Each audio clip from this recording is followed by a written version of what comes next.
కథల సమయంకు స్వాగతం. నేను మీ రమ్య. హలో అండి. ఈరోజు మనం పద్మ పైడిమర్రి గారు రాసిన ఎంత కష్టమో అనే కథ విందాం. సుభద్ర, ఏం చేస్తున్నావు అంటూ భార్యను పిలిచాడు రమేష్. ఎందుకో చెప్పండి, నాకు చాలా పనుంది అంది సుభద్ర లోపల నుంచే. రేపు పిన్ని వస్తుంది కదా, అదే అమ్మ హడావుడి అంది జాన్వి తండ్రితో. నెలకు ఒకసారి వస్తూనే ఉంటుంది, అయినా ప్రతిసారి అక్క చెల్లి ఇంతే హడావుడి అన్నాడు రమేష్ నవ్వుతూ. అమ్మ ఏదైనా సరే ముందు పిన్నికే చెప్తుంది, వాళ్ళ దగ్గర చాలా రహస్యాలుంటాయి అంది జాన్వి. రేపెలాగూ సెలవు పెట్టాను, ఏం చెప్పుకుంటారో చాటుగా వింటా అన్నాడు రమేష్ కూతురుతో. ఎందుకు చెప్తున్నానో విను, నువ్వు హాయిగా అన్నం తినేసి పడుకో, వాళ్ళు మాట్లాడుకునేవి వినకు, విని తట్టుకోలేవు నానా అంది జాన్వి. భోజనాలు అయిపోగానే సుభద్ర చెల్లిని తీసుకొని గదిలోకి వెళ్ళింది. కిర్రుమని బీరువా తీసిన శబ్దం వినిపించింది రమేష్కి. అవసరమైతే పిలవండి అంటూ వాళ్ళు ఉన్న గది తలుపు దగ్గరగా వేసింది సుభద్ర. పడుకుందామని నడుం వాల్చాడు రమేష్.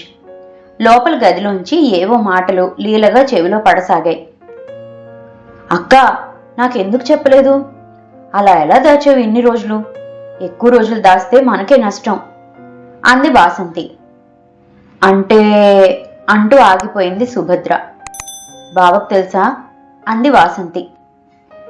చెప్పలేదు, ఎలా చెప్పాలో తెలియడం లేదు అంటూ ఆగింది సుభద్ర. మన ఇంట్లో ఎవరికో ఉన్నట్లు గుర్తక్క. గుర్తొచ్చింది, మన సుబ్బలక్ష్మి అత్తకి ఉంది అంది వాసంతి. అయ్యో నిజంగానా అంది సుభద్ర నిరాశగా. ఉండు, అమ్మని అడుగుతా అంటూ తల్లికి ఫోన్ చేసింది వాసంతి.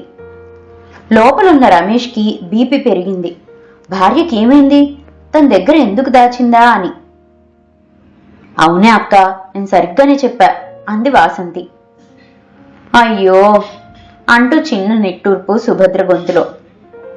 రేపు బావ ఆఫీస్కి వెళ్ళాక మనిద్దరం మళ్ళీ వెడదాం, నేనున్నాగా, దాని గురించి పెద్దగా ఆలోచించకు అంది వాసంతి. పర్వాలేదా, ఇబ్బంది ఉండదు కదా అంది సుభద్ర. ఇంకా ఆగలేక గబగబా వాళ్ళున్న గదిలోకి వెళ్ళిన రమేష్, సుభద్ర, నాకన్నా మీ చెల్లి ఎక్కువైపోయిందా, నాకెందుకు చెప్పలేదు అన్నాడు రమేష్. అంతా వినేశారా, మీరు తిడతారని అంది సుభద్ర. నీకు బాగోకపోతే నేనెందుకు తిడతా అంటూ భార్య పక్కన కూర్చున్నాడు రమేష్. మా అక్కకే గుండ్రాయిలో ఉంది అంది వాసంతి. మరి మీరు మాట్లాడుకుంటున్న మాటలు అంటూ ఆగిపోయాడు రమేష్. భలేవాడివే బావా, నువ్వు ఇంటి ఖర్చులు కానిచ్చిన డబ్బుల్లోంచి అక్క నీకు తెలియకుండా 10,000 పెట్టి పట్టుచీర కొనుక్కుంది. దానికి ఆ రంగు చాలా నచ్చింది. కానీ పాపం అదే రంగు చీర మా సుబ్బలక్ష్మి అత్త దగ్గర ఉంది, అదే దాని బాధ అంది వాసంతి. రేపు మార్చుకుందాం అన్నావుగా, అది కాక బావకు తెలిసిపోయిందిగా, ఇంక భయమూ లేదు బాధ లేదు. ఉండు, మిరపకాయ బజ్జీలు తెస్తా అంటూ వంటగదిలోకి వెళ్ళిపోయింది సుభద్ర. ఆనంద్, ఇంక వాసంతిని మా ఇంటికి పంపించుకో. ఈ అక్క చెల్లెళ్ల మాటలు విని కొంచెం ఉంటే బీపీ పెరిగి పోయేవాణ్ణి అంటూ తోడల్లుడికి ఫోన్ చేసి కోపంగా లోపలికి వెళ్ళిపోయాడు రమేష్. ఇదండి పద్మ పైడిమర్రి గారు రాసిన ఎంత కష్టమో కథ. ఇంతకీ ఆ అక్క చెల్లెళ్ళ మాటలు విని మీరేమనుకున్నారు నాకు కామెంట్ చేసి చెప్పండి.